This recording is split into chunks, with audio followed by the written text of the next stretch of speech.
আসসালামু আলাইকুম ওরহমতুল্লাহি ওবরাকাতুহু। আলহামদুলিল্লাহি রব্বিল আলামিন ওয়াসসালাতু ওয়াসসালামু আলা আশরাফিল আমবিয়া ওয়াল মুরসালিন নবিয়িনা মুহাম্মাদিন ওয়া আলা আলিহি ওয়া আসহাবিহি ওয়া মান তাবিআহুম বিইহসান ইলা ইয়াউমিদ্দিন ওয়া বা'দ। সুপ্রিয় দর্শক, দিনী ভাই বোনেরা, শুরুতে আপনাদেরকে স্বাগত জানাচ্ছি আমাদের আজকের এই লাইভ প্রোগ্রামে। আমাদের এই প্রোগ্রামে আপনারা যা শেয়ার করছেন, আপনাদেরকে অনুরোধ করব আপনারা শেয়ারের মাধ্যমে আরও অন্যান্য যে বন্ধুরা রয়েছেন তারা যাতে আমাদের প্রোগ্রামে শেয়ার করতে পারে এবং আমাদের এই প্রোগ্রামের বিষয়বস্তু থেকে উপকৃত হতে পারে, তাদেরকেও আপনারা শেয়ার করুন। এই আলোচনায় তাদেরকে অংশগ্রহণ করার জন্য সুযোগ করে দিন। আল্লাহ সুবহানাহু ওয়া তাআলা আপনাদেরকে তৌফিক দান করুন। সুপ্রিয় দর্শক, দিনী ভাই বোনেরা, আমরা শেখুল ইসলাম মুহাম্মদ ইবনে সুলাইমান আত-তামিমি রাহিমাহুল্লাহ তাআলা রচিত অত্যন্ত গুরুত্বপূর্ণ যে একটি সংক্ষিপ্ত মৌলিক আকীদা ও মানহাজের সংকলন বা কিতাব, এটাকে একটা পুস্তিকা বলা যেতে পারে, যেখানে তিনি 6 উসুল নিয়ে কথা বলেছেন। সেই 6 উসুলের এই গুরুত্বপূর্ণ একটি কিতাবের সংক্ষিপ্ত ব্যাখ্যা আপনাদের সামনে পেশ করার জন্য ইতিমধ্যে কয়েকটি আলোচনায় অংশগ্রহণ করেছি এবং আমরা চেষ্টা করছি খুব দ্রুত অল্প সময়ের মধ্যে এই 6টি উসুল আপনাদের সামনে বিস্তারিত এবং সংক্ষিপ্ত আলোচনার মাধ্যমে শেষ করার জন্য। আমরা আজকে তৃতীয় উসুলে এসেছি। তৃতীয় যে মূলনীতি উসুল বলা হয় তাকে আসলের বহুবচন হচ্ছে উসুল।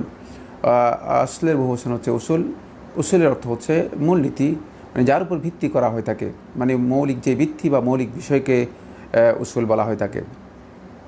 তৃতীয় যে মূলনীতিটি ইমাম মুহাম্মদ ইবনে আব্দুল ওয়াহ্হাব রাহমাতুল্লাহ আলাইহি তিনি তার কিতাবের মধ্যে উল্লেখ করেছেন, সেটি হচ্ছে আন্না মিন তামামিল ইজতিমা, যে আমরা ইজতিমায়ের সম্মিলনের অথবা সমবেত থাকার, ঐক্যবদ্ধ থাকার যেই মূলনীতিটি দ্বিতীয় আলোচনার মধ্যে বলেছিলাম, এর পরিপূর্ণতার অংশ হচ্ছে আস-সামউ ওয়া তাআহ, শ্রবণ এবং আনুগত্য।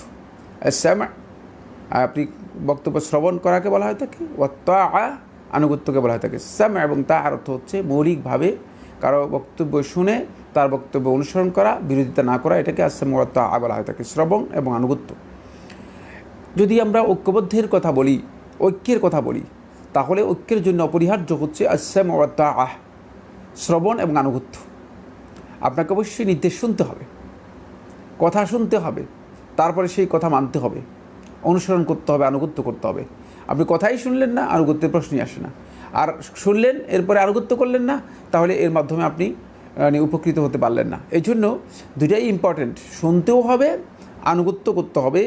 এটা হলো প্রকৃত যেই ঐক্যের কথা আমরা বলছি, যে ঐক্যের দিকে ইসলাম মানুষদেরকে আহ্বান করে, যেই সম্মিলন এবং বিচ্ছিন্নতা থেকে নিজেকে মুক্ত রাখার জন্য ইসলাম উপদেশ দিচ্ছে বা নির্দেশ দিচ্ছে, এর একটি পরিপূর্ণতার দিক হচ্ছে যে অবশ্যই আমাদেরকে শুনতে হবে এবং আনুগত্য করতে হবে। কার? লিমান তাআম্মারা আলাইকুম, যারা বা যে বা যিনি তোমাদের উপর কর্তৃত্ব লাভ করতে পেরেছে, ক্ষমতা লাভ করতে পেরেছে। শাসকদের যারা শাসন ক্ষমতা আমাদের উপর অর্জন করেছে, লাভ করেছে, তাদের আনুগত্য এবং তাদের শ্রবণ করতে হবে। ওয়ালাউ কানা, যদিও সে ব্যক্তি অথবা তারা হয় আবদান হাবশিয়ান, হাবশি গোলাম, কালো গোলাম হয়। এই উদাহরণটি রাসূলুল্লাহ সাল্লাল্লাহু আলাইহি ওয়াসাল্লাম হাদিসের মধ্যে দিয়েছেন। ফলে সালেহীনগণ যুগে যুগে যখনই এই মূলনীতি আলোচনা করতেন, যেখানেই এই মূলনীতি আলোচনা করতেন, বন্ধুগণ এই বক্তব্যটি সাথে যোগ করে দিতেন, ওয়ালাউ কানা, যদিও মানে সেই ব্যক্তি হয় আবদান হাবশিয়ান, হাবশি গোলাম, হাবশি গোলাম হলেও, তাহলেও আমরা তাদের আনুগত্য করতে হবে, তাদের বক্তব্য শুনতে হবে এবং তাদের আনুগত্য করতে হবে। আবদান হাবশিয়ান, হাবশি গোলাম, এ কথা কেন বলেছেন? বাহ্যিকভাবে হাবশি গোলাম, একদিক থেকে গোলাম, কোনোভাবেই কোনো স্বাধীন ব্যক্তি তার আমির গোলামকে মেনে নিতে বাধ্য হয়, মেনে নিতে ইচ্ছা পোষণ করে না, মেনে নিতে পারে না স্বাভাবিকভাবে। কারণ গোলাম আপনার কর্তৃত্ব করবে, গোলাম আপনার ক্ষমতায় অধিষ্ঠিত হবে, আপনার উপর পাওয়ার দেখাবে, আর আপনি একজন স্বাধীন ব্যক্তি, আপনি এটা নিশ্চুপ হয়ে একেবারেই মানে কোনো ধরনের বক্তব্য আপত্তি না করেই মেনে নেবেন, নিঃশর্তভাবে মেনে নেবেন, এটা স্বাভাবিকভাবে মানসিক বিবেচনার বাইরে। আর এরপরে গোলাম যদি তাও যদি গোলাম যদি আবদান নাসরানিয়ান খ্রিস্টান গোলাম হয়, সুন্দর দগদগে জলজলে, মানে দেখতে খুব সুন্দর, তাহলে তো অনেকে গোলাম দেখলেও পছন্দ করে। কিন্তু হাবশিয়ান বলে রাসূলুল্লাহ সাল্লাল্লাহু আলাইহি ওয়াসাল্লাম ইঙ্গিত করেছেন যে মানে বাহ্যিক অবলোকনেও খুবই নিকৃষ্ট। হাবশি গোলাম সবসময় কালো হয়, কুচকুচে কালো, দেখতে সৌন্দর্য নেই। তারপরেও রাসূলুল্লাহ সাল্লাল্লাহু আলাইহি ওয়াসাল্লাম এই হাদিসের বক্তব্যের মধ্যে কথা বলেছেন যে যদিও সেই গোলাম হাবশি গোলাম হয়, তাহলেও তোমাদেরকে তার কথা শুনতে হবে এবং আনুগত্য করতে হবে, যদি আল্লাহ রাব্বুল আলামিনের পক্ষ থেকে তোমাদের উপর তার মানে তাকে কর্তৃত্ব করার অধিকার দেওয়া হয়, কর্তৃত্ব করার জন্য আল্লাহ সুবহানাহু ওয়া তাআলা তাকে তোমাদের উপর ক্ষমতা দিয়ে দেন।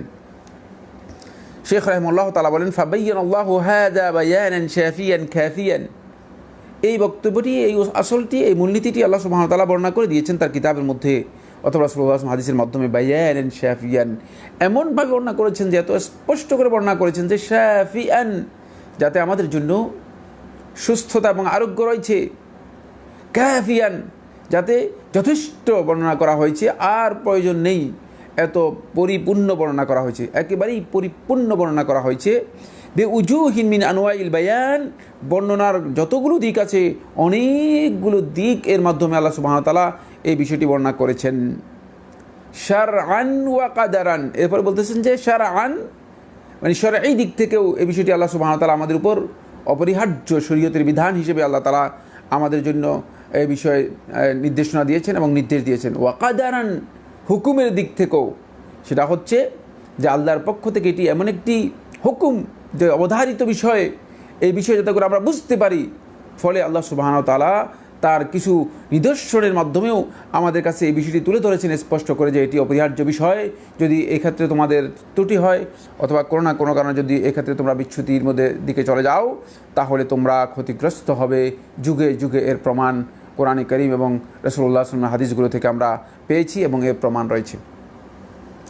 এরপরে শেখ রাহিমাহুল্লাহ তাআলা বলেন, সুম্মা সারা হাযাল আসলু, এরপরে আমরা দেখতে পাই যে এই যে মূলনীতিটা এমন এক পর্যায়ে চলে গিয়েছে, এমন এক অবস্থা রূপান্তরিত হয়েছে। হাযাল আসলু লা ইউরাফু ইনদা আকতার মান ইয়াদদাইল ইলম, দেখা গেছে যে অনেকেই যারা মান ইয়াদদাইল ইলম, যারা ইলমের দাবি করতেছে, যারা নিজেদেরকে আলেম দাবি করতেছে, যারা নিজেদেরকে গবেষক দাবি করতেছে, যারা নিজেদেরকে স্কলার দাবি করতেছে, যারা নিজেদেরকে মনে করতেছে ইসলামের দাঈ আল্লাহ, যারা নিজেদেরকে দাবি করতেছে আমরা ইসলামকে প্রতিষ্ঠা করার কাজ করছি, যারা নিজেদেরকে দাবি করতেছে আমরা ইসলামের দিকে আহ্বান করতেছি, যারা নিজেদেরকে দাবি করতেছে আমি ইসলামের বক্তব্য দিচ্ছি, আমি ইসলামের দিকে মানুষদেরকে আহ্বান করতেছি, সকলেই মানে এর অধিকাংশ লোকেই আকতার মান ইয়াদদাইল ইলম, যে ইলমের দাবি করে থাকে, এদের অধিকাংশ লোকেই লা ইউরাফ, এই মূলনীতি সম্পর্কে তাদের কাছে জ্ঞান নেই, এই মূলনীতি তাদের কাছে আননোন হয়ে গিয়েছে, অপরিচিত হয়ে গেছে, এই মূলনীতি তাদের কাছে হারিয়ে গেছে, এই সম্পর্কে জ্ঞান নেই।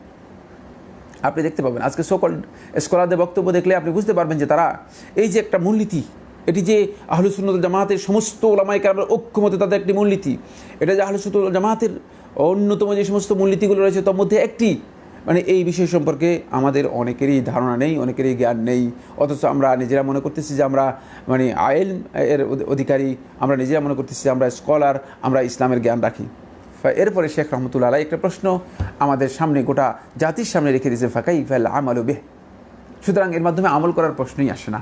কীভাবে এর মাধ্যমে আমল করবে, এই বিষয় সম্পর্কে জানাই যদি না থাকে, তাদের কাছে পরিচয় না থাকে বিষয়টি, তাহলে এর আমল আমরা কিভাবে করব? ফলে দেখা গিয়েছে বাস্তব ময়দানে যদি আমরা দেখি এই বিষয়টি আসসামু ওয়া তাআ, শ্রবণ এবং আনুগত্য, যে যারা কর্তৃত্ব লাভ করেছে, যারা শাসন ক্ষমতা অধিষ্ঠিত হয়েছে, তাদের বক্তব্য শুনতে হবে এবং তাদের আনুগত্য করতে হবে। এই মুসলিম শাসকদের বক্তব্য শোনা এবং আনুগত্য করার এই যে অপরিহার্যতার বিষয়টি আমাদের অনেকের কাছেই আননোন। আর বাস্তবে আমরা যারা এই দাওয়াতি ময়দানে কাজ করছি অথবা ইলমের দিকে মানুষদেরকে আহ্বান করছি, আমরা অনেকেই আসলে এই বিষয় সম্পর্কে না জানার কারণে এলোমেলো বিভিন্ন ধরনের বিচ্ছিন্ন বিক্ষিপ্ত ভুল বক্তব্য দিয়ে মানুষদেরকে মিসগাইড করার অপচেষ্টা চালাচ্ছি বা মিসগাইড করছি। আসুন শেখ রাহিমাহুল্লাহ তাআলা বক্তব্য শেষ হওয়ার পরে আমরা আজকে ধারাবাহিকভাবে আপনাদের সামনে এই মূলনীতির উপর কয়েকটি পয়েন্টে কথা বলবো। প্রথম যে পয়েন্টটি আমি আলোচনা করব বন্ধুগণ, এই পয়েন্টের মধ্যে যে বিষয়টি আমি দৃষ্টি আকর্ষণ করতে চাই, এখানে আল ইজতিমা আলা সামি ওয়া তাআ লিমান তাআম্মারা আলাইনা, যারা আমাদের উপর মুসলিম শাসক হিসেবে ক্ষমতায় অধিষ্ঠিত মানে হয়েছে অথবা মুসলিম ক্ষমতা লাভ করতে পেরেছে, তাদের বক্তব্য শোনা এবং আনুগত্য করা দুটেই, এই ক্ষেত্রে আমাদেরকে ঐক্যবদ্ধ থাকতে হবে। কোনোভাবেই এখান থেকে আমাদেরকে বিচ্ছিন্ন হওয়া যাবে না, কোনোভাবেই এখান থেকে আমাদেরকে বের হওয়া যাবে না। এইখান থেকে যদি আমরা বেরিয়ে যাই তাহলে আমরা ক্ষতিগ্রস্ত হব। এবং এই মূলনীতি ইসলামের মৌলিক মূলনীতি, এই মূলনীতি থেকে বেরিয়ে গেলে তিনি কোথাও না কোথাও কোনো না কোনো পটে কোনো না কোনো তটে কোনো না কোনো মানে অবস্থায় হতে পারে যে তিনি ইসলামের যে মূলনীতি রয়েছে সেখান থেকেও বেরিয়ে যেতে পারেন। এটি অত্যন্ত ভয়ঙ্কর একটি বিষয়। এরপরে এই ক্ষেত্রে আপনার যতই অনিচ্ছা থাকুক না কেন, আপনি হয়তো মতের দিক থেকে ভিন্ন মত থাকতে পারে, আপনি দৃষ্টিভঙ্গির দিক থেকে আপনার ভিন্ন দৃষ্টিভঙ্গি থাকতে পারে, অথবা চয়েসের দিক থেকে আপনার আলাদা দৃষ্টিভঙ্গি থাকতে পারে, যেটাই থাকুক না কেন আল্লাহ রাসূল সাল্লাল্লাহু আলাইহি ওয়াসাল্লাম সকল দিকটাকেই এক কথায় বলে দিয়েছেন হাদিসের মধ্যে, ওয়ালাউ কানা আবদান হাবশিয়ান, যদি সে হাবশি গোলামও হয়, যদি সে হাবশি কালো ইথিওপিয়ান গোলাম হয়, তাহলেও তার আনুগত্য করতে হবে, তার বক্তব্য শুনতে হবে। সুতরাং আপনার অনিচ্ছার বিষয়টি এখানে, আমার অনিচ্ছার বিষয়টি এখানে কর্তব্য নয়, আমাদের এখতিয়ারের বিষয় নেই, যেহেতু তার কর্তৃত্ব এসে গিয়েছে, সে কর্তৃত্ব লাভ করে ফেলেছে। আমরা ইনশাআল্লাহ তাআলা ধারাবাহিক আলোচনা করব বিষয়গুলো, কখন এই বিষয়টি আমাদের জন্য বৈধ হবে বা বৈধ হবে না, আর কী শর্ত এর জন্য রয়েছে সেটা আমরা আসসামু ওয়া তাআর জন্য কী শর্ত রয়েছে, আসসামু ওয়া তাআর বিপরীত কাজ করার কী শর্তগুলো রয়েছে সেগুলো আমরা আলোচনা করব ইনশাআল্লাহ তাআলা। বন্ধুগণ, এখানে একটি গুরুত্বপূর্ণ বিষয় দৃষ্টি আকর্ষণ করতে চাই, সেটা হচ্ছে এই যে মূলনীতি, এই মূলনীতিটা দ্বিতীয় মূলনীতির সাথে ওতপ্রোতভাবে জড়িত। দ্বিতীয় মূলনীতি থেকে এটাকে বিচ্ছিন্ন করার কোনো সুযোগ নেই। যদি আপনি দ্বিতীয় মূলনীতিকে এই মূলনীতি থেকে বিচ্ছিন্ন করেন অথবা এই মূলনীতি থেকে আপনি আলাদা চিন্তা করেন, তাহলে আপনার কিয়ামত পর্যন্ত দ্বিতীয় মূলনীতি বাস্তবায়িত হবে না। ঐক্যের কথা বলছেন, ঐক্যের দিকে মানুষদেরকে আহ্বান করছেন, ঐক্য আসবে না, ঐক্য আসবে না, কিয়ামত পর্যন্ত সম্ভব নয়। মুসলিম উম্মার ঐক্যের জন্য শর্ত হচ্ছে মুসলিম উম্মার যিনি কর্তৃত্ব লাভ করেছেন তার ব্যাপারে মুসলমানদেরকে, মুসলিম উম্মাকে অবশ্যই আসসামু ওয়া তাআর উপর ঐক্যবদ্ধ হতে হবে। প্রথমে মুসলিম উম্মার শাসক যারা রয়েছেন তাদের নির্দেশনার উপর, তাদের নির্দেশ এবং নির্দেশনার উপর শ্রবণ এবং আনুগত্যের যেই বিধান রয়েছে সেটাকে পরিপূর্ণরূপে মেনে নিতে হবে, পরিপূর্ণরূপে মেনে নিতে হবে, অন্যথায় ঐক্যবদ্ধ হওয়ার কোনো সুযোগ নেই, ঐক্যের মানে ঐক্য থাকবে না। এই জন্য শেখ রাহিমাহুল্লাহ তাআলা এখানে এই প্রথম পয়েন্টে ইঙ্গিত করেছে মিন তামামিল ইজতিমা, এটা হচ্ছে আমরা যে ঐক্যবদ্ধ থাকতে চাই, ওয়াতাসিমু বিহাবলিল্লাহি জামিআন, এই হাবলুল্লাহকে যে আমরা ইতিসাম করার ব্যাপারে, আঁকড়ে ধরার ব্যাপারে ঐক্যবদ্ধ থাকতে চাই, এই ঐক্যবদ্ধ থাকার মূলনীতি হচ্ছে, মৌলিক বিষয় হচ্ছে এখানে অবশ্যই একটা ভিত্তি থাকতে হবে। সেই ভিত্তি হচ্ছে মুসলিম শাসক যারা আছেন, শাসকদের আনুগত্যের উপর ভিত্তি করেই আমাদেরকে ঐক্যবদ্ধ হতে হবে। ফলে এখানে আমাদের জন্য হক এর উপর ঐক্যবদ্ধ থাকা, পরস্পরের সাথে মানে একই বন্ধনে আবদ্ধ থাকা, এটি অপরিহার্য, বাধ্যতামূলক। আর আমাদেরকে নিষেধ করা হয়েছে বিচ্ছিন্নতা থেকে, গ্রুপিং থেকে, বিভিন্ন মতবিরোধ থেকে, যেগুলো মানুষদেরকে বিদ্বেষ এবং বিরোধিতার দিকে অথবা শত্রুতার দিকে নিয়ে যায়। এই ধরনের বিচ্ছিন্নতা থেকে সম্পূর্ণ নিষেধ করা হয়েছে, সেগুলো থেকে আমাদেরকে দূরে সরে আসতে হবে। এই মর্মে কি দলিল আছে? হ্যাঁ, দলিল রয়েছে। আমরা গত আলোচনার মধ্যে বিষয়টি বলেছিলাম, সেখানে হাদিসটি বলেছিলাম আবু হুরায়রা রাদিয়াল্লাহু বর্ণিত সহিহ মুসলিমের হাদিস। বন্ধুগণ, সেই সহিহ মুসলিমের হাদিসের মধ্যে এই লফজটুকু আসেনি, যে লফজটি আজকের আলোচনার মধ্যে আমরা আনবো। এই হাদিস বা এই লফজটুকু সনদের দিক থেকে বিশুদ্ধ। এটি ইমাম মালিক রাহিমাহুল্লাহ তার মুয়াত্তার মধ্যে বর্ণনা করেছেন, ইমাম আহমদ ইবনে হাম্বল রাহিমাহুল্লাহ তার মুসনাদের মধ্যে বর্ণনা করেছেন আবু হুরায়রা রাদিয়াল্লাহু আনহু থেকে, এবং সহিহ সনদে অন্য রওয়ায়াতের মাধ্যমে সাব্যস্ত হয়েছে যে আল্লাহ সুবহানাহু ওয়া তাআলা তোমাদের জন্য তিনটি জিনিসকে আল্লাহ রাব্বুল আলামিন তোমাদের জন্য পছন্দ করেছেন। তিনটি জিনিসকে আল্লাহ সুবহানাহু ওয়া তাআলা সন্তুষ্টির মাধ্যমে আল্লাহ সুবহানাহু ওয়া তাআলা তোমাদের জন্য নির্দেশ হিসেবে দিয়েছেন। তার মধ্যে লাস্ট যে পয়েন্টটি, এটা সহিহ মুসলিমের মধ্যে আসেনি। একদল উলামায়ে কেরাম বলেছেন, আহলে হাদিস বলেছেন যে সহিহ মুসলিমের মধ্যে এতটুকু সাক্ত হয়ে গিয়েছে। হতে পারে যে মুসলিমের কপির মধ্যে হয়তো কোনো না কোনো কারণে পড়ে গিয়েছে, এটাও হতে পারে। হতে পারে যে ইমাম মুসলিম রহমতুল্লাহ এর কাছে এই লফজটি হুবহু মানে এভাবে আসেনি, ফলে ইমাম মুসলিম রহমতুল্লাহ এই লফজটা বর্ণনা করেনি, এতটুকু বর্ণনা আসেনি। হতে পারে যে মানে এই লফজটুকুকে মানে অন্য রাবিগণ বর্ণনা করেছেন, যেটি ইমাম মুসলিম রহমতুল্লাহ যে সনদগুলোতে এসেছে সেই সনদগুলোতে এই শব্দটি আসেনি। সেটা হলো ওয়া আনতুনাসিহু মান ওয়াল্লাহুল্লাহু আমরাকুম, আর তোমরা নসিহত করবে মান ওই ওদের জন্য, তাদের জন্য, ওয়াল্লাহুল্লাহু আমরাকুম, যাদেরকে তোমাদের কাজে, তোমাদের দায়িত্বে, তোমাদের কর্তৃত্বের উপর আল্লাহ তাআলা যাদেরকে ওয়ালায়াত দিয়েছেন, ক্ষমতা দিয়েছেন, আল্লাহ রাব্বুল আলামিন যাদেরকে ক্ষমতা দিয়েছেন তোমাদের কর্তৃত্ব করার জন্য, অর্থাৎ তোমাদের উপর যারা শাসক হিসেবে আল্লাহ তাআলা যাদেরকে নিয়োগ দিয়েছেন, শাসক হিসেবে মনোনীত করেছেন, তাদের প্রতি তোমরা মুনাসাহাত করবে, তাদের প্রতি তোমরা সদুপদেশ দিবে। তাদের প্রতি মুনাসাহাত কি? মুনাসাহাত হচ্ছে তাদের বক্তব্য শ্রবণ করা এবং তাদের আনুগত্য করা, তাদের বক্তব্য শ্রবণ করা, তাদের আনুগত্য করা।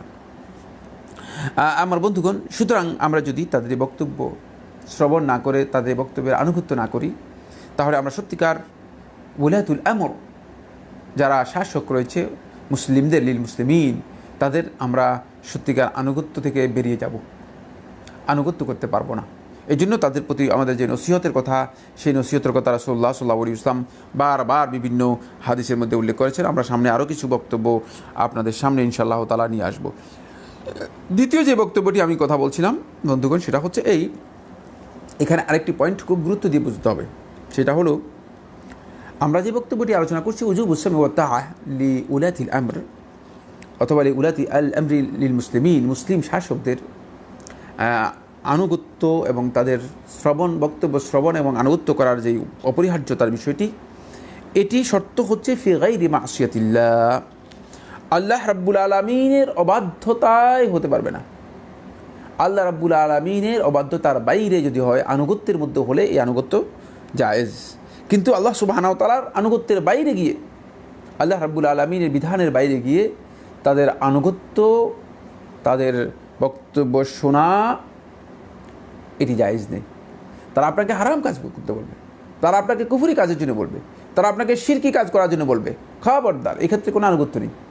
এক্ষেত্রে আপনি আনুগত্য করতে পারবেন না, এক্ষেত্রে আপনার আনুগত্য থাকবে না। আসসাম ওয়া তাআ দুটোই এক্ষেত্রে থাকবে না। এটি একেবারে স্পষ্ট বক্তব্য। আল্লাহ তাআলার অবাধ্যতার বিষয়ে আনুগত্য নেই। সেই অবাধ্যতার বিষয়টি সর্বনিম্ন উলামায়ে কেরামগণ বলেছেন, সেটা হচ্ছে হয়তো হারাম অথবা মাকরুহ তাহরিমি হতে হবে, হারাম অথবা মাকরুহ তাহরিমি হতে হবে। মাকরুহের ক্ষেত্রে যদি তারা নির্দেশনা দিয়ে থাকে, সেক্ষেত্রে আপনি আপনার স্বাধীন এখতিয়ার থাকবে, ইচ্ছা করলে আপনি সে আনুগত্য পরিহার করতে পারবেন, তবে সেখানে বিরোধিতা করা আপনার জন্য জায়েজ হবে না, কারণ এটি বাধ্যতামূলক বিষয় নয়। কারণ এক্ষেত্রে বিপর্যয় এড়িয়ে যাওয়া হচ্ছে অপরিহার্য। খেয়াল রাখতে হবে যে এক্ষেত্রে বিপর্যয় অথবা ফাসাদ, ফিতনা যদি আসে, সে ফিতনা এড়িয়ে যাওয়া হচ্ছে অপরিহার্য একটি বিষয়। তাহলে আমরা বুঝতে পারলাম আল্লাহ তাআলার আনুগত্যের, রাসূল সাল্লাল্লাহু আলাইহি ওয়াসাল্লামের আনুগত্যের মাঝেই তাদের আনুগত্য সীমাবদ্ধ, একটা পরিধি আছে, সেই পরিধির বাইরে আমাদেরকে যাওয়ার কোনো সুযোগ নেই। সুতরাং যদি আল্লাহর অবাধ্যতায় আমাদেরকে আনুগত্য করতে বলা হয় থাকে, সেটি হারাম, জায়েজ নেই। ইমাম আহমদ বিন হাম্বল রাহমাতুল্লাহ মুসনাদের মধ্যে একটি হাদিস বর্ণনা করেছেন, লা তাআতা লি মাখলুকিন ফি মাসিয়াতিল্লাহ, আল্লাহ রাব্বুল আলামিনের অবাধ্যতায় কোনো মাখলুকের, কোনো সৃষ্টির কোনো আনুগত্য নেই। আল্লাহ রাসূল সাল্লাল্লাহু আলাইহি ওয়াসাল্লাম স্পষ্ট করে বিষয়টি নিষেধ করেছেন। 3 নম্বর যে মূলনীতির কথা আমরা আলোচনা করব বন্ধুগণ, সেই মূলনীতি হচ্ছে, এখানে এই বিষয়টি শুধুমাত্র যে এই মূলনীতিটি আমাদের মানে ইসলামের যে মৌলিক মূলনীতি তা নয়, এটা হচ্ছে আহলে সুন্নাত ওয়াল জামাতের পরিচিতির জন্য অপরিহার্য একটি মাআলাম মিন মাআলিমি আহলিস সুন্নতি ওয়াল জামাআহ, আহলুস সুন্নাত ওয়াল জামাতের পরিচিতির একটি মূল বিষয়, মৌলিক বিষয়। সুতরাং এই জন্য আহলুস সুন্নাত ওয়াল জামাত তাদের যত উসুল রয়েছে, সেই উসুলগুলোর মধ্যে এই বিষয়টি বারবার উল্লেখ করেছেন। আর আল ফিরকাতুন নাজিয়া, নাজাত প্রাপ্ত ফিরকাহ অথবা তাইফাল মানসুরা, আল্লাহ রাব্বুল আলামিনের পক্ষ থেকে সাহায্যপ্রাপ্ত যেই সম্প্রদায়ের কথা বলা হয়েছে, রাসূলুল্লাহ সাল্লাল্লাহু আলাইহি ওয়াসাল্লাম হাদিসের মধ্যে বলেছেন, যাদেরকে আল্লাহ সুবহানাহু ওয়া তাআলা সাহায্য করবেন কিয়ামতের আগ পর্যন্ত, যারা আল্লাহ রাব্বুল আলামিনের পক্ষ থেকে সাহায্যপ্রাপ্ত হবে, তাদের পরিচয় হচ্ছে এই মূলনীতির মাধ্যমে। এই মূলনীতি যদি অনুসরণ কেউ না করে থাকে, তাহলে তারা এর মধ্যে অন্তর্ভুক্ত হতে পারবে না। আর এই মূলনীতি হচ্ছে উজুবুস সামি ওয়াত তাআ লি উলাতিল আমর, যারা ক্ষমতায় এসেছে, মানে মুসলিম শাসক হিসেবে যারা অধিষ্ঠিত হয়েছে, তাদের বক্তব্য শ্রবণ করতে হবে এবং তাদের আনুগত্য করতে হবে। এটি অপরিহার্য বিষয়, এটি অপরিহার্য বিষয়। ফলে আমরা দেখতে পাই এই মূলনীতিকে যেখানে যেখানে উপেক্ষা করা হয়েছে, বা যারা যারা যে ক্ষেত্রে উপেক্ষা করেছে, তারা সবাই পথভ্রষ্ট হয়ে গেছে, বিভ্রান্ত হয়ে গেছে। সুবহানাল্লাহ, তারা বিভ্রান্ত হয়েছে ইসলামের নামে, তারা বিভ্রান্ত হয়েছে ইসলামকে দেখিয়ে, তারা বিভ্রান্ত হয়েছে কোরআন এবং হাদিসকে হাতে নিয়ে, কোরআন এবং হাদিসের আয়াতকে অপব্যাখ্যা করে, কোরআন এবং হাদিসের বিভিন্ন ধরনের উদ্ধৃতি দিয়ে তারা বিভ্রান্তির পথ বেছে নিয়ে একেবারে সরাসরি ইসলামের যে মূল আকিদা রয়েছে সে আকিদা থেকে তারা বেরিয়ে গিয়েছে। খুব ভালো করে লক্ষ্য করুন, এদের প্রথম গোষ্ঠী হচ্ছে আল খাওয়ারিজ ওয়ামান আলা আফখারিহিম, খারিজি সম্প্রদায় এবং বর্তমানে যারা খারিজি চিন্তাধারার উপর প্রতিষ্ঠিত, এরা সবাই মূলত এই মূলনীতির মধ্যে সবচেয়ে বেশি পথভ্রষ্ট। বন্ধুগণ, এই মূলনীতির মধ্যে সবচেয়ে বেশি পথভ্রষ্ট হচ্ছে খারিজিরা এবং খারিজিদের চিন্তাধারায় যারা পুষ্ট বর্তমানে রয়েছে। আমাদের এই সমাজের মধ্যে অনেকেই এখন খারিজি চিন্তাধারায় পুষ্ট রয়েছে। তারা কোথায় কোথায় খারিজি চিন্তাধারাকে বিভিন্নভাবে মানুষের সামনে পেশ করার জন্য চেষ্টা করে এবং নিজেদেরকে অনেকে ইসলামিক স্কলার, ইসলামের বড় বড় আওয়াইজ, বড় বড় আলোচক, বড় বড় ইসলামের দায়ী হিসেবে নিজেকে পরিচয় করার জন্য চেষ্টা করে থাকে। অথচ তারা এই খারিজি চিন্তাধারার মাধ্যমে পুষ্ট এবং তারা এই ক্ষেত্রে সত্যিকার এই মানহাজের ক্ষেত্রে বা এই মূলনীতির ক্ষেত্রে তারা পরিপূর্ণরূপে পথভ্রষ্ট এবং বিভ্রান্ত, পরিপূর্ণরূপে পথভ্রষ্ট এবং বিভ্রান্ত। আমার বন্ধুগণ, এক্ষেত্রে আমাদেরকে সতর্কতা অবলম্বন করতে হবে। দ্বিতীয় এই মূলনীতির ক্ষেত্রে যারা পথভ্রষ্ট এবং বিভ্রান্ত হয়ে গিয়েছে তারা হচ্ছে আল মুতাজিলা, মুতাজিলা সম্প্রদায় এবং বর্তমানে যারা মুতাজিলা চিন্তাধারার উপর প্রতিষ্ঠিত রয়েছে। ইদানিং মুতাজিলা চিন্তাধারার উপর অনেককে দেখা যাচ্ছে যে এদেরকে আকলানি অথবা মুহদাসুন বলা হয় থাকে। এরা নিজেদের এই বিবেক বিবেচনাকে সবচেয়ে বেশি প্রাধান্য দিয়ে থাকে। আপনি দেখবেন তাদের বক্তব্যের মধ্যে বারবার একটা কথা আসে, common sense, common sense, common sense. মানে আসলেই তারা মনে করে থাকে যে কমন সেন্স হচ্ছে তাদের কাছে সবচেয়ে বড় কিছু। ইসলাম যদি কমন সেন্সের উপর প্রতিষ্ঠিত হতো তাহলে কোরআন এবং হাদিসের এই ওহির বর্ণনার কোনো প্রয়োজন থাকতো না। আল্লাহ রাব্বুল আলামিনের পক্ষ থেকে ওহি আসার কোনো প্রয়োজন ছিল না। কমন সেন্স দিয়েই মুহাম্মদ সাল্লাল্লাহু আলাইহি ওয়াসাল্লাম গোটা বিশ্ববাসীকে হিদায়াতের আলো দেখাতে পারতেন। আল্লাহ রাব্বুল আলামিনের পক্ষ থেকে এই কিতাব অবতীর্ণ হওয়ার কোনো প্রয়োজন হতো না। আল্লাহ রাব্বুল আলামিনের পক্ষ থেকে যুগে যুগে এই যে 1,24,000 নবী এবং রাসূলের যে আগমন ঘটেছে, এই আগমনেরও কোনো প্রয়োজন হতো না যদি কমন সেন্সটা মানে এত বেশি প্রয়োজন হতো, কমন সেন্সের উপর ভিত্তি করে সব কথা হতো। কিন্তু এই মুতাজিলা সম্প্রদায়, যারা এই মুতাজিলা আকীদায় বিশ্বাসী, তারা এই বিভ্রান্তির মধ্যে রয়েছে, এই পথভ্রষ্টতার মধ্যে রয়েছে। তারা এই ক্ষেত্রে এই বিবেক বিবেচনার কারণে তারা মনে করেছে যে আমার বিবেচনায় খাটেনি, এটা ইসলামের বিবেচনায় কিভাবে আসতে পারে। কিন্তু আপনার বিবেচনা, আপনার বিবেক আর ইসলামের শরিয়ার বিবেক এক নয়। কারণ ইসলাম যে বিবেক যে বক্তব্য দিয়েছে সে বক্তব্য ওহির মাধ্যমে এসেছে, ওহির মাধ্যমে সেই নির্দেশনা এসেছে। তাই আমাদেরকে সতর্কতা অবলম্বন করতে হবে। বন্ধুগণ, এক্ষেত্রে বর্তমান যুগে, আমাদের এই যুগে আমরা দেখতে পাই দুটি সম্প্রদায় সবচেয়ে বেশি পথভ্রষ্ট হচ্ছে। একটা হচ্ছে আত-তাইফাতু তাকফিরিয়া, তাকফিরি সম্প্রদায়। বন্ধুগণ, কোথায় কোথায় মানুষদেরকে কাফির সাব্যস্ত করা, এটি এদের লক্ষণ। যারা এই সাম ওয়া তাআ আনুগত্যের এই ধারাকে, যারা এই শ্রবণ এবং আনুগত্যের যে অপরিহার্য এই ধারা রয়েছে, এই ধারাকে যারা উপেক্ষা করবে, এই মূলনীতিকে যারা উপেক্ষা করবে, তাদেরই মূলনীতি হচ্ছে একটা, সেটা হলো তাকফির। তাকফির মানুষদেরকে কাফির মানে সাব্যস্ত করা। কোথায় কোথায় মানুষদেরকে কাফের, যে কাফের হয়ে গেছে, কাফের হয়ে গেছে, ইসলাম থেকে বার হয়ে গেছে, কাফের কাফের এই ধরনের বক্তব্য দেয়। এরা হচ্ছে আত-তাইফা তাকফিরিয়া। এরা একেবারেই বিভ্রান্ত, পথভ্রষ্ট। এদের থেকে নিজেদেরকে খুব দূরে রাখুন, নিজেদেরকে সতর্ক হন, এদেরকে এখান থেকে আপনারা সতর্কতা অবলম্বন করুন। ওয়াল ফিরকাতুল কিতালিয়া, আরেকটি ফেরকাহ রয়েছে, ফেরকা কেতালিয়া, কেতালি ফেরকা, জিহাদি ফেরকা। কোথায় কোথায় কেতাল আর জিহাদকে নিয়ে আসে টেনে, মনে হচ্ছে যেন ঘরে বসে ঘরের পরিবারের পরিজন নিয়ে জিহাদ করবে। আবার জিহাদের প্রয়োজন যেখানে রয়েছে সেখানে জিহাদ করবেন, জিহাদের বিধান যেখানে মানে প্রযোজ্য হবে সেখানে জিহাদ করতে ইসলামের বিধান রয়েছে। কিন্তু জিহাদের প্রেক্ষাপট রয়েছে, জিহাদের বিধান রয়েছে, জিহাদের শর্ত রয়েছে, জিহাদের পদ্ধতি রয়েছে। কোথায় কোথায় জিহাদকে টেনে এনে মানুষদের মধ্যে মানে একটা মানে অনিচ্ছাকৃতভাবে একটা সন্ত্রাসী অথবা জঙ্গিবাদী মনোভাব মানুষদের মধ্যে তৈরি করার যে চেতনা, এই চেতনাটি ইসলামী চেতনার সাথে সামঞ্জস্যপূর্ণ নয়। এর অর্থই নয়, আমি কথা বোঝাচ্ছি না। বন্ধুগণ, খুব ভালো করে বুঝে নিন যে এটা মানে জিহাদের এই বক্তব্য সন্ত্রাসের সাথে কোনো সম্পর্ক রয়েছে। জিহাদ এবং সন্ত্রাস সম্পূর্ণ একটি আলাদা বিষয়। কিন্তু যারা জিহাদের নামে সন্ত্রাসী কর্মকাণ্ডকে আজকে উৎসাহিত করছেন, অনুপ্রাণিত করছেন, তাদেরকে সতর্ক করে দিতে চাই। এই যে ফেরকা কেতালিয়া, কেতালি ফেরকা অথবা জিহাদি ফেরকা যে আমাদের সমাজের মধ্যে বর্তমানে বিভিন্নভাবে অপচেষ্টা করে যাচ্ছে, তাদের মূল কারণ হচ্ছে তারা এই মূলনীতিতে সবচেয়ে বেশি পথভ্রষ্ট, বিভ্রান্ত এবং ইসলামের যেই নির্দেশনা রয়েছে সেই নির্দেশনা থেকে তারা বেরিয়ে এসেছে, সেই নির্দেশনা থেকে তারা বের হয়ে গিয়েছে। 4 নম্বর যে পয়েন্টটি আমি আপনাদের সামনে বন্ধুগণ আলোচনা করব সেটা হচ্ছে এই ক্ষেত্রে আমাদের কাছে সুস্পষ্ট মূলনীতি তিনি বলেছেন যে আল্লাহ সুবহানাহু ওয়া তাআলা এটা বর্ণনা করেছেন, বায়্যানাল্লাহু সুবহানাহু ওয়া তাআলা, এটা আল্লাহ রাব্বুল আলামিন আহাজ আল আসল, এটাকে এমনভাবে বর্ণনা করেছেন যে বায়ানান শাফিয়ান কাফিয়ান, মানে এমনভাবে বর্ণনা করেছেন যে শাফি কাফি, মানে এর মাধ্যমে আপনি পরিপূর্ণরূপে মানে মানসিক প্রশান্তি লাভ করতে পারবেন, আত্মিক প্রশান্তি এবং সকল প্রকার প্রশান্তি লাভ করতে পারবেন। আর কাফিয়ান, এটা আপনার জন্য বিবেচনার জন্য যথেষ্ট হয়ে যাবে, এমন বর্ণনা আল্লাহ সুবহানাহু ওয়া তাআলা তার কোরআন এবং হাদিসের মধ্যে আল্লাহ সুবহানাহু ওয়া তাআলা দিয়েছেন। আসুন না কোরআনে কারীমের মধ্যে আল্লাহ সুবহানাহু ওয়া তাআলা কি বলেন। আল্লাহ রাব্বুল আলামিন ইরশাদ করেন, ইয়া আইয়ুহাল্লাযীনা আমানু আতিউল্লাহা ওয়া আতিউর রাসূলা ওয়া উলিল আমরি মিনকুম, হে ঈমানদারগণ তোমরা আল্লাহর আনুগত্য করো এবং রাসূলের আনুগত্য করো, ওয়া উলিল আমরি মিনকুম, আর তোমাদের মধ্যে যারা উলিল আমর রয়েছে, তোমাদের মধ্যে যারা শাসন ক্ষমতায় অধিষ্ঠিত হয়েছে তাদের তোমরা আনুগত্য করো। এখানে ওলিউল আমর মুসলিম শাসক যারা মুসলমানদের নেতৃত্ব বা ক্ষমতা লাভ করতে পেরেছে, যাদেরকে আল্লাহ রাব্বুল আলামিন ক্ষমতা দিয়েছেন, তাদের আনুগত্য অপরিহার্যতার ব্যাপারে আল্লাহ সুবহানাহু ওয়া তাআলা এখানে নির্দেশনা দিয়েছেন। কিন্তু এটি কমন নির্দেশ নয়, অপেন নির্দেশ নয়, নিঃশর্ত নির্দেশ নয়। শেখুল ইসলাম ইবনে তাইমিয়া রাহমাতুল্লাহি মাজমু ফাতাওয়ার মধ্যে উল্লেখ করেন, তিনি বলেন, তাআতুল্লাহি ওয়া রাসূলুহু ওয়াজিবাতুন আলা কুল্লি ওয়াহিদিন, আল্লাহ এবং তার রাসূলের আনুগত্য প্রত্যেকের উপর অপরিহার্য, বেগাইরি শর্তিন, কোনো ধরনের শর্ত ছাড়াই। কারণ আল্লাহ রাব্বুল আলামিন আনুগত্যের জন্য এখানে নিঃশর্ত আনুগত্য, রাসূলের আনুগত্য এখানে নিঃশর্ত আনুগত্য।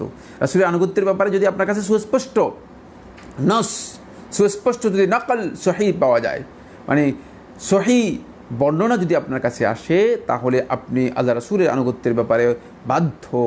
আল্লাহ রাসূলের আনুগত্য আমাদের জন্য অপরিহার্য।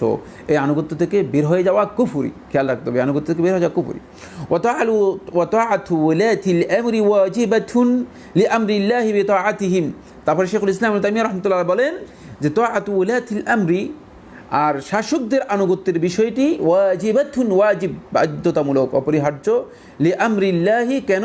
আল্লাহ তাআলা যেহেতু নির্দেশ দিয়েছেন বিতাআতিহিম, তাদের আনুগত্যের ব্যাপারে, এই জন্য এটা অপরিহার্য। সুতরাং এটা কন্ডিশনাল, কন্ডিশনাল হচ্ছে আল্লাহর আনুগত্যের সাথে কন্ডিশনাল। তারা আল্লাহর আনুগত্যে যতক্ষণ পর্যন্ত আমাদেরকে নির্দেশ দেবে ততক্ষণ পর্যন্ত আমরা তাদের আনুগত্য করব এবং তাদের এই আনুগত্যের বিষয়টি আমাদের জন্য অপরিহার্য থাকবে, ততক্ষণ পর্যন্ত তাদের আনুগত্যের বিষয়টি আমাদের জন্য অপরিহার্য থাকবে। এক্ষেত্রে আমরা আরেকটি হাদিস বলেই আজকের আলোচনা শেষ করব ইনশাআল্লাহ তাআলা। আগামী দার্সের মধ্যে আমরা এই বিষয়টি আরও বিস্তারিত আলোচনা করব। এই হাদিসটি ইমাম বুখারী এবং মুসলিম রাহিমাহুল্লাহ তাআলা তাদের সহিতে বর্ণনা করেছেন। আব্দুল্লাহ ইবনে উমর রাদিয়াল্লাহু আনহু থেকে তিনি বলেন, রাসূলুল্লাহ সাল্লাল্লাহু আলাইহি ওয়াসাল্লাম ইরশাদ করেছেন, আলাল মারইল মুসলিম, একজন মুসলিম ব্যক্তির উপর অপরিহার্য হচ্ছে আস-সামউ ওয়া তাআহ, শ্রবণ করা এবং আনুগত্য করা। সে শ্রবণ করবে এবং আনুগত্য করবে। কার কথা, কার শ্রবণ, কার আনুগত্য এখানে উল্লেখ করা হয়নি, তার এটা স্পষ্ট হওয়ার কারণে বিষয়টি একেবারে স্পষ্ট। ওলিউল আমর, যিনি কর্তৃত্ব লাভ করতে পেরেছেন মুসলিম শাসক হিসেবে, তার শ্রবণ বক্তব্যকে শ্রবণ করবেন এবং আনুগত্য করবেন। ফিমা আহাব, যে ক্ষেত্রে তার পছন্দ হয়, অথবা ওয়াকারিহ, অথবা অপছন্দ করে। ইল্লা আন ইউমারা বিমাসিয়াতিন, তবে যদি তাকে কোনো অবাধ্যতার ব্যাপারে নির্দেশ দেওয়া হয় তাকে, সেক্ষেত্রে সে আনুগত্য করবে না। ফাইন আমারা বিমাসিয়াতিন, আবার স্পষ্ট করে দিচ্ছেন, ফাইন আমারা বিমাসিয়াতিন, যদি কোনো অবাধ্য কাজে, আল্লাহর অবাধ্যতার কোনো কাজে নির্দেশ দেয়, ফালা সামআ ওয়ালা তাআ, এক্ষেত্রে কোনো শ্রবণেরও বিধান নেই, এক্ষেত্রে কোনো আনুগত্যেরও বিধান নেই। এক্ষেত্রে আমরা শ্রবণও করব না, এক্ষেত্রে আনুগত্য করব না। এক্ষেত্রে কী করব? আসুন ইনশাআল্লাহ তাআলা আমরা আগামী ক্লাসে বিষয়টি বিস্তারিত আলোচনা করব। আল্লাহ সুবহানাহু ওয়া তাআলা আমাদের সবাইকে বিষয়টি উপলব্ধি করার তৌফিক দান করুন। আজকে আমরা এই আলোচনার মাধ্যমেই শেষ করতে চাই। যদি আপনাদের কোনো প্রশ্ন থাকে আমরা চেষ্টা করব প্রশ্নের উত্তর দেওয়ার জন্য। আল্লাহ সুবহানাহু ওয়া তাআলা আমাদেরকে সবাইকে তৌফিক দান করুন। প্রশ্ন করেছেন ফাহাদ, আপনি প্রশ্ন করেছেন, চারিদিকে বন্যার পানির কারণে লাশ দাফন করা সম্ভব হচ্ছে না, এখন কি করবে? বন্যার্তদের জন্য কিছু বলবেন? ফাহাদ ভাই সত্যিকার একটি করুণ দৃশ্যের কথা আমাদের সামনে তুলে ধরেছেন। বন্যা সত্যিকার অর্থেই ব্যাপকভাবে আমাদের হাজার হাজার মুসলিম ভাইদেরকে অসহায়ত্বের দিকে ঠেলে দিচ্ছে। আমরা অনেকেই এখন দেখতে পাচ্ছি বিশাল ক্ষতিগ্রস্ততার দিকে চলে যাচ্ছে। একদিকে লাশ দাফন করা যাচ্ছে না, অপরদিকে বন্যার্ত মানুষগুলো বিভিন্নভাবে অভাবের কারণে হাহাকার করছে, আহাজারি তাদের শুরু হয়ে গিয়েছে। আমি অনুরোধ করব মুসলিম ভাইদেরকে, আপনারা যারা সামর্থ্যবান রয়েছেন, সচ্ছল রয়েছেন, আপনারা মেহেরবানি করে এগিয়ে আসুন। আপনাদের ভাইদেরকে সহযোগিতা করা এই অবস্থা আপনাদের জন্য ফরজে আইন হয়ে গিয়েছে। কারণ মানুষের অন্ততপক্ষে থাকার জায়গা থাকলে, অন্তপক্ষে ঘুমানোর জন্য, বসার জন্য যদি জায়গা থাকে, সেটাও তার জন্য একটা সাপোর্ট। খাবার না থাকলেও সে কষ্ট করে অন্তপক্ষে জীবনযাপন করতে পারে।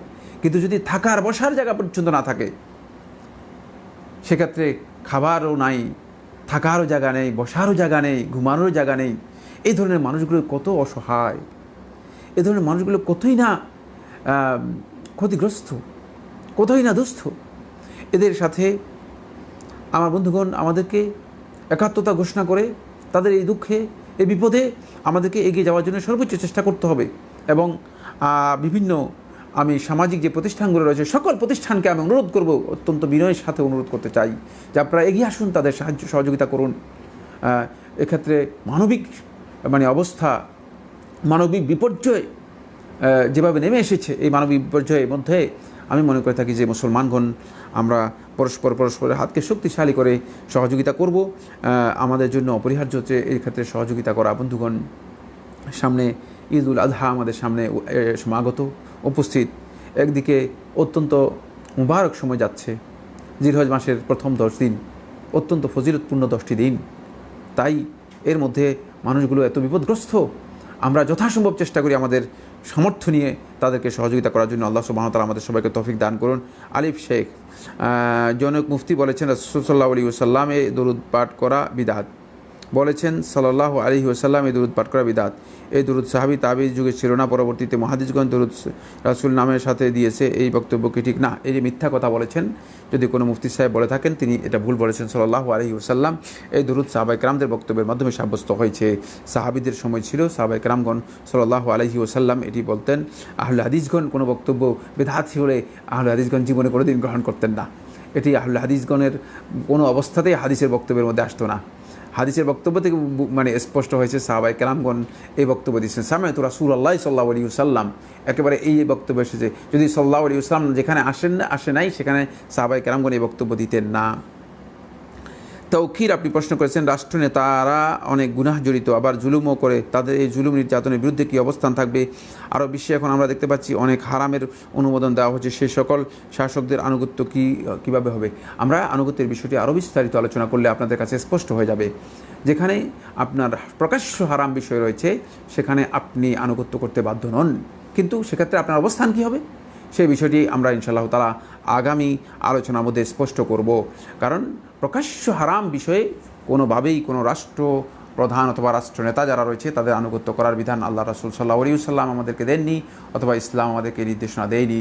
সেক্ষেত্রে আমরা কিভাবে আমাদের অবস্থান হবে সেটা ইনশাআল্লাহ তাআলা আগামী আলোচনার মধ্যে বলবো। আল্লাহ সুবহানাহু ওয়া তাআলা আমাদের সবাইকে তৌফিক দান করুন। আসসালামু আলাইকুম ওয়া রাহমাতুল্লাহি ওয়া বারাকাতুহু। আর প্রথম প্রশ্ন যেটি করেছেন, কবর কিভাবে দেবেন, এই অবস্থায় আপনারা চেষ্টা করবেন যে যদি কোনো জায়গা পাওয়া যায় যেখানে কবরস্থ করা যাবে, সেখানে কবরস্থ করার জন্য। আর যদি কোনো জায়গা না পাওয়া যায়, তাহলে তাদেরকে পাথর বেঁধে, ভালো করে পাথর অথবা ইট এই জাতীয় জিনিস বেঁধে তাদেরকে পানি দিয়ে দিবেন, পানির নিচে অথবা মাটির নিচে দিয়ে দিবেন, যেখানে লাশ তাদের কোথাও হয়ে যাবে, সে চলে যাবে, অথবা মাটির নিচে মাটির সাথে মিশে যাবে। এই অবস্থায় সমুদ্রে যারা মারা যায় তাদেরকে যে সিস্টেমে দাফন করা হয়ে থাকে, সেই সিস্টেমে দাফন করা হবে। সেটা হচ্ছে পাথর অথবা ইট জাতীয় ভারী জিনিস বেঁধে তাদেরকে পানিতে ছেড়ে দেওয়া হবে, পানির একেবারে নিচে গিয়ে তারা বসে যাবেন। আল্লাহ সুবহানাহু ওয়া তাআলা আমাদের সবাইকে তৌফিক দান করুন। আসসালামু আলাইকুম ওয়া রাহমাতুল্লাহি ওয়া বারাকাতুহু।